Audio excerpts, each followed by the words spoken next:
There are many words to describe this man, but let's let the results speak for themselves.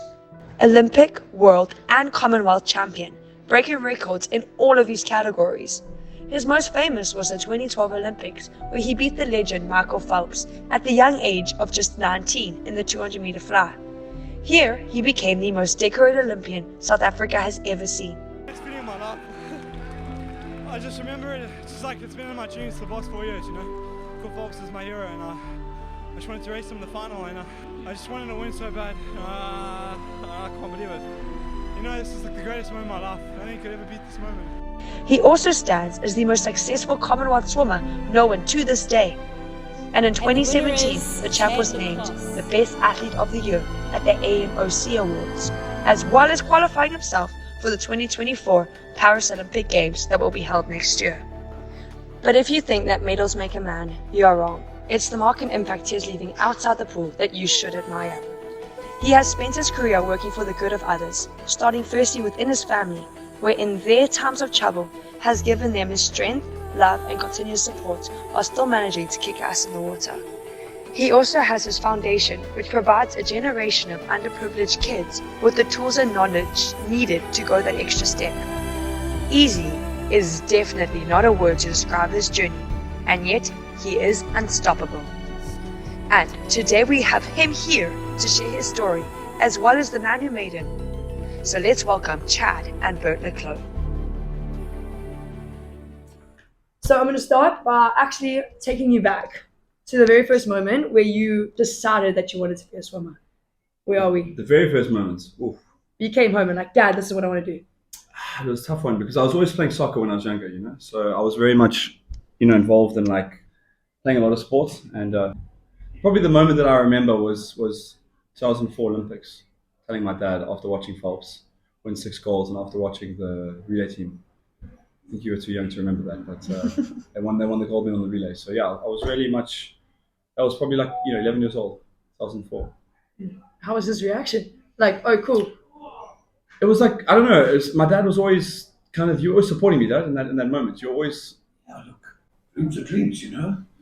Dreams are dreams. And if your children dream, then you have to. And, there's many forms of Olympics. Like some parents say, oh well, like that child over there or that boy over there could be the fourth at his school gala, and that's his Olympic gold, because not everybody can win Olympic gold. And I'll say that, it's true. Not everybody can win Wimbledon. But if you aspire to be a champion and the best ability to your ability, you become fourth in whatever, in whichever competition it might be. So be it, as long as you're doing your best, to your ability, so. But when you said that, did you actually know how much it would take? Like the kind of sacrifices you would have to do? No, I didn't know what it took at that stage. If I look at my career now, and I know what I know now. Just no way you would have done it. I'm not saying I wouldn't have done it. I think that's not the right way to go about it, but it's a lot harder now looking back than what it was looking up the mountain. You know what I'm saying? Because at that stage, I was just looking one day at a time. Yeah. It wasn't like what you think. It was a dream, like my dad said. It was more like this is what I want to do. You know what I'm trying to say? Yeah. It was like as a kid, you want to, you watch the box win, and like a lot of these young kids are like, oh, I want to be like Andre kicking the ball. I want to be like Sia, captain the side. I want to be like, whatever. And I think the most important thing is just that dream, and that's what kind of kickstarted it. But when 2008, 4 years later, I was 16. I told my dad I was going to win the Olympics when I was a young man. I was 15, 16. I told my dad I was going to win the Olympics. So I knew that when I was young. So that's a different story. When you're 10, 11, 12, you can't say, no, I'm going to win the Olympics. That's not possible. There was an article. Sorry, there was an article. He made a race, and I walked around the pool, which was 12 years old, and they interviewed him. The editor from the Sunday Tribune said to me, Bert, if your son does X, Y, or Z, whatever the time was, I'm going to interview him and make him headlines. I said, okay. And he did whatever was supposed to be done, and they interviewed him. And the headlines read something like this: I will win gold medal in the 200 breast. He didn't even know at the time it was 200 breast at the London Olympics, because we knew the London Olympics was going to take place. Sure. And that's where it all went down. I mean, that's where Chad Clos came about. I mean, for a swimmer, it was, okay, I'm going to win Olympic gold. And you won at the very first Olympics you did against Michael Phelps. You became the most decorated Olympian athlete. Did you have a plan to after that, or was it because it took time probably to adjust to that? Yeah, absolutely. It's actually, no one's ever asked me that directly, but we were speaking about this week how the preparation for after the Olympic gold Yeah, is much more important than before the Olympic gold because life was easier before the Olympic gold. Yeah. So the No expectations. yeah exactly. And the- you're underdog. yeah, and the life was simple. The life wasn't simple afterwards. My most unhappy times were after I won the Olympics. Yeah, it's like now you've got everything, and you Yeah. expect to be happy. And And also you growing up. So like I think at that stage my growth as a young man, I was still very green at 20. A normal 20-year-old, you understand? I never drank alcohol. I never partied. I didn't do any of that stuff. Yes, I went out to the club and whatever, but I never drank. I never touched alcohol before the Olympics, ever. Really? I knew what alcohol tastes like until after that. So in many aspects, I was very green to life. You understand? To life experiences. Yeah. I was very overdeveloped in some places. And I was But then very, that's normal. Like you came from Durban, a sheltered environment, Yeah. to on a world stage. exactly. Now looking back, you probably have no regrets in terms of you've tried, you've seen what's out there, no? Yeah. I mean, I have a lot of regrets. Of course, I have a lot of Oh. regrets. No. Sorry. I mean, I believe. Sorry. I mean, I'm different to other No. people. I believe that regrets are important because, if you ask me, would I go back to before London to redo it? I would probably say no. But if you said, could you take me to the 1st of August 2012, which is one day after I won the gold medal, I'd say, please. I'd pay every money in the world to go back to that day. Because I would have changed a lot of things. My career would have been a different look. Yeah. Not before, does that make sense? I'm Yes, grateful no, for everything that I get happened what before and the build up and the things that happened. But It's I how think, you handle that moment you wish you could yeah, do. no, not handle that moment. How I handle the next 5 years. Yeah. Do you understand what I'm trying to say? I regret that a lot. Say, I want to interfere. You said, well, did you want to give up and not do the swimming, because of the pressure, whatever. Yeah. If you try to give up, I'll make him go back because I allow him Yes. to change. Allow him to. The day he won, Ray Nickling interviewed me like you are doing here, and for Sugar Sport, he came. Because you were jumping like a jump Yeah. in the box. So he interviewed me, and his exact words were, Bert the Clos, a champion, and something, and he said, Bert, I just want to tell you before we start, your life will never be the same again. And true to his word, it's never been the same again. I mean, it's unbelievable. When Mandela said sport can bring people together, I mean, it's easy to just say it, but I'm living that dream. Really? Absolutely. Even now, till this day? What do you mean? I just told you, BBC's having an interview with me, they don't want to interview him. I swear it. Yeah. I still said to He him, enjoys it more than me. I said to him, well, maybe Chad will be with me in Cape Town. We can do the podcast. Oh, no, we don't want Chad. He got the message. No, we only want Chad Bert. No, but you also changed the way parents saw things. Wow, that's another thing. Like you were giving advice earlier of how to really push your kids because that's Well, was not to be push too them. hard. But it's just he was I'm very soft. very soft on me, but he was very hard in moments that defined character. Yeah. Do you understand what I'm trying to say? Yes. Because today, if you look at sport in general, you're right. You look at the Springboks, right? I'm sure they won't mind me saying this. I know a lot of the players personally. Rossi's a great coach. Do we have a great team? We absolutely do. But we're a tough team. We're warriors. We're 15 warriors when we play. We may not be the best team, but we're warriors. Do you understand? That's why we won the World Cup, because we're warriors. Yeah. We fought for every point. We won it by 1 point. Were we the best team in the World Cup? Maybe we weren't, if that makes kind of sense. Yes. We were so messy. Do you understand we were what I'm trying to scrappy, say? yeah. But did we deserve to win? Absolutely. I don't want to swear. Absolutely, we deserve to win because we were the best team, because we were the most resilient, we were the most courageous, we were everything. So that's the most important thing. Yeah. It was very important to have those moments that make you who you are. I mean, that was kind of your reputation in the pool too, like a fierce warrior. Exactly. Thank you for saying that. That's more important to me than being the best, because that's natural ability. You know what I'm trying to say? Like, I like Ronaldo more than I like Messi. Messi may be a much more gifted player, and people will say he's the best. You said, okay. But I'm saying, you know what I mean? Yeah. But he was the hardest worker. He's in the gym every morning early. He did everything correctly. So for me, he's the greatest. Yeah. People say, when they talk about talent, dude, talent means nothing to me. Nothing. Zero. When they tell me, No. when people tell me you're so talented, I actually don't like to hear that. I prefer them to tell me you're hardworking, you're a warrior. I love to hear that. I remember when I go see some coaches, like, oh, you're just so talented. I'm like, I know I'm I've talented. worked for it. But damn, you don't understand how much I've bled for that talent. Yeah. You know what I'm trying to say? I don't think people actually realize what happens under the iceberg at all. They don't. They see you and the first headline, overnight sensation. It's like, what? Yeah. They don't get it. What? People don't understand. And I think that's the, I mean, look, exactly that. You know, the preparation is not just a couple months before, you know. Yeah, so what's your definition of success? That Our definition of success is going out on your sword, you know, or winning like a champion. It's the same thing. It's just going out there, you know, throwing everything at it, and like the box did in the World Cup, like I do every time I show up, go for broke, you know, kill or be killed. That's my definition of success. And it doesn't matter about winning or losing, because winning or losing is sometimes not necessarily up to you, you know. Yeah. Sometimes it's you know, it's what it is. You lose, you win, and it's the most important thing is you give your best, but you're always there, present, ready to go. There's no excuses, and that's my definition of success. I was 10 years old, I want to say, and it's called the Junior Olympics in Kings Park. Maybe you did. It was only 25. Yes. There was no like 50s. No, this is one length. Anyway, so I remember racing and whatever. I never forget the story, and it's a common trend amongst swimmers. Maybe you'll know this, and amongst sportsmen, I would say they're always making excuses. They're always telling me about their start, their turn. There was a bad finish. They went too deep. Their hands did this. I want to hear about that, right? I got taught from a very young age. So David Lindeque, I remember I raced him in this 25 free. He beat me. He said, "How was your race?" "Hey, good rain. How was your race, man?" And I'm like, "Oh no, I slipped on the start." I never slipped on the start, but it was just a common trend because that's what everyone said. No one would ever. Everyone's perfect. No one would ever accept they came second or third or didn't make the final or didn't do a PB or the breaststroke wasn't great. Everything, always something wrong. And even today, you see a lot of champions do that. And my dad, you know, grabbed me by the neck and made me apologize to his mom and apologize to him to say I never did that. And from that day, I never made another excuse. Sure. I've had reasons why I wasn't able to compete. Valid reasons. I've had reasons why I never won the 2016 Olympic Games. I have reasons why I got fifth at the last Olympics. Yeah. I've never said nothing. And you hear these guys are winning gold medals at the Olympics, and you hear them talk about how bad their start was after they break world records. It makes them look so weak. If he lived with my family,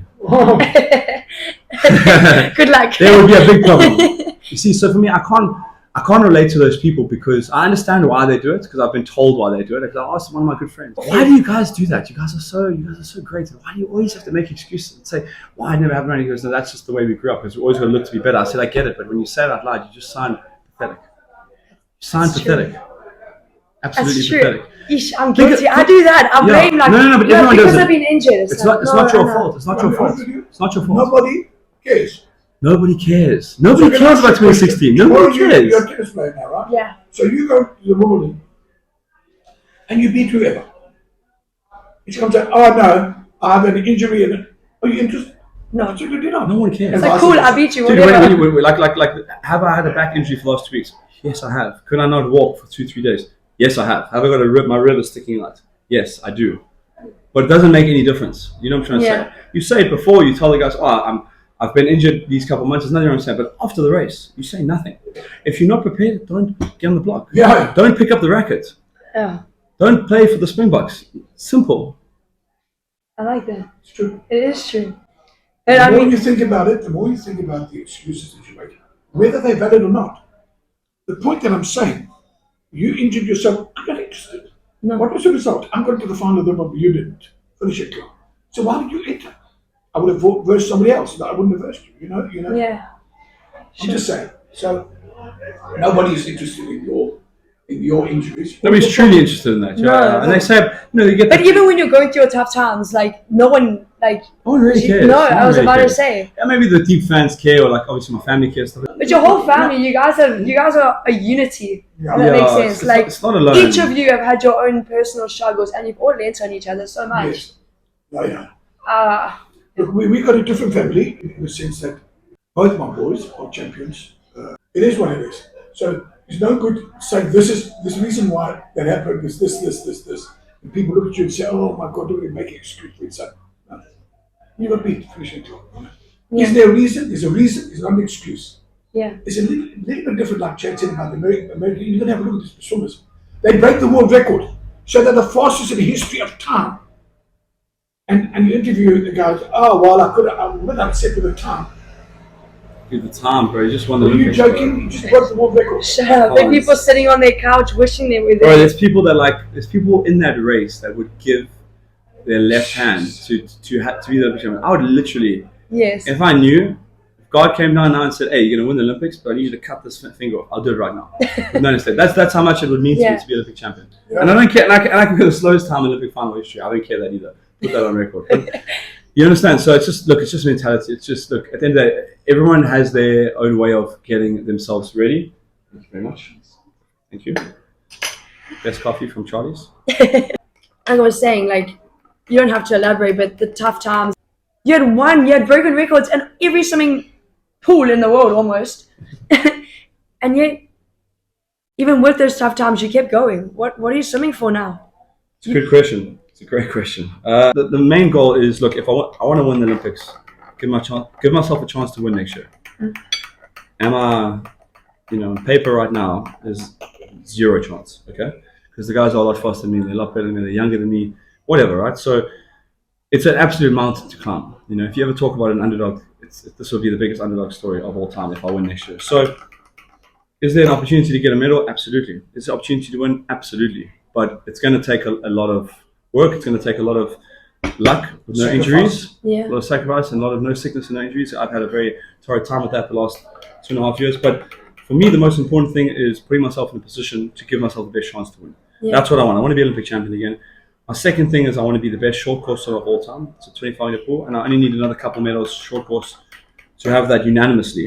And then the final goal, okay, and obviously I want to break the record for Commonwealth in 2 years' time. That's goes without saying after last year. But the third or fourth most important one is I want to be the best sportsman South Africa's ever had, without a doubt. I don't want that to be I want in 7-8 years' time when I hang it up and I'm close to 40. I want them to say that this kid won the Olympics at 19. He's still going close to 40, 20 years. Yeah. I mean, 15 years on top of the game. Yeah, it's a short career, apparently. absolutely. So I want to be. I want to be in the conversation. I want to be the greatest of all time the continent has ever seen. Sure. And I believe that I'm very close to that. Yeah. Humbly, if I say that.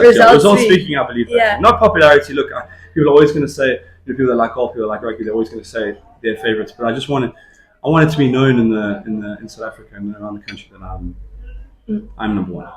And does that include what kind of legacy you want to lead? Absolutely. Obviously, that's your legacy, but that's you've now had your foundation and you're inspiring all these kids. Where does that come from? Yeah. No, it's good. It's been a long time coming.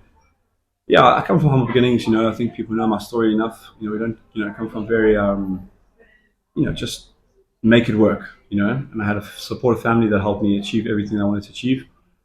So I want to help the next generation do that. So we've done a lot of great work. We did some community work now over the weekend. Spoke about it off camera.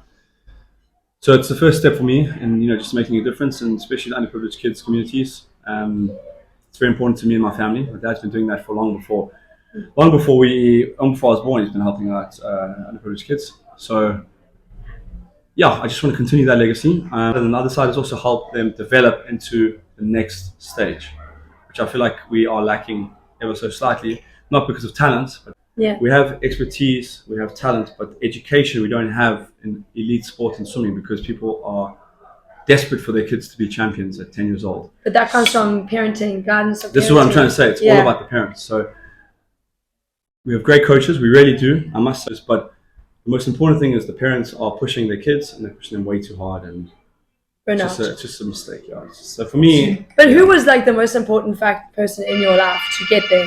No, my dad. Not he's sitting there like no. There's just certain things that parents have to do. And you mustn't be in love with your children.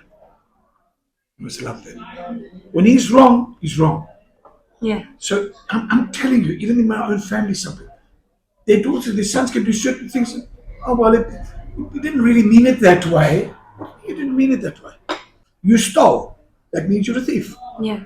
That's the biggest problem with parents today. It's the love story. And when you are in love with somebody, as you know, you love someone, everything is sweet. Oh my God, whatever you do right. When you're in love. But then, it doesn't work like that, growing up. Because not everybody's going to just blow smoke up your backside, Yeah.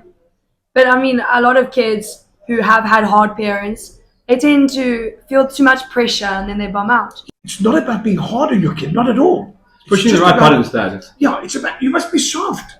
So he lost today. Take him under your arm. No, you have to be hard in certain areas. You have to discipline your kids enough to understand right and wrong, and understand that fair play, not fair play, and understand like winning and losing. It's very important. It's very important to lose. Your kids must lose everything. They have to lose. You think I've won more than I've lost in my life? You think I've won more than I've lost? I promise you think that, and I promise you it's wrong. I've lost much more races than I've won. Behind closed doors, in training, in the gym, in life. I've lost a hell of a lot more than I've won in life. Trust me, you lose more than you win. People forget that. People are like, it's an issue. Everyone's lost. You think Sia Khaleesi's won more than he's lost in his life? No, absolutely not. Absolutely not. He hasn't. And same as me. We're all the same.